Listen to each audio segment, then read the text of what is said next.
नमस्कार,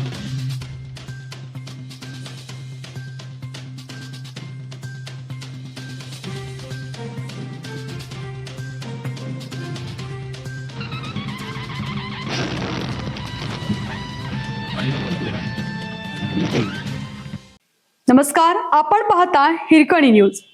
हिरकणी न्यूज प्रत्येक क्षण ताज्या घडामोडी आणि महत्त्वाच्या प्रत्येक बातमीसाठी नेहमीच. शिरोळ तालुक्यात क्षारपडीचे मोठे संकट, 10,000 हेक्टर जमीन बाधित. कृष्णा आणि पंचगंगा नदीकाठचा सुपीक पट्टा म्हणून ओळखल्या जाणाऱ्या शिरोळ तालुक्यात क्षारपडीची समस्या गंभीर बनली आहे. तालुक्यात सुमारे 10,000 हेक्टर जमीन पाणथळ व क्षारपड झाल्याची नोंद आहे.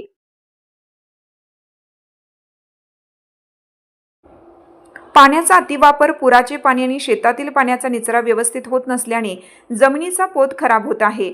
त्यामुळे शेतकरी आर्थिक अरिष्टात सापडला आहे. शिरढोण, नांदणीसह नदीकाठच्या अनेक गावांमध्ये पावसाळ्यात शेतात पाणी साचते. पाणी जास्त दिवस राहिल्याने ऊस, सोयाबीन, भाजीपाला यासह अन्य पिकांचे नुकसान होते.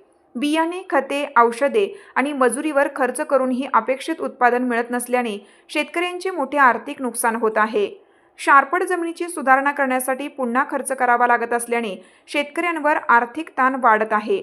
शेडशाळ, गणेशवाडी, अर्जुनवाड, कवटेसार, घालवाड, बोबनाळ, औरवाड, कुटवाड, हसूर परिसरातील सुमारे 1,910 हेक्टर क्षेत्रासाठी भूमिगत निचरा योजनेचा प्रस्ताव आहे. या कामासाठी मोठ्या निधीची गरज असून कामाला गती मिळणं आवश्यक आहे.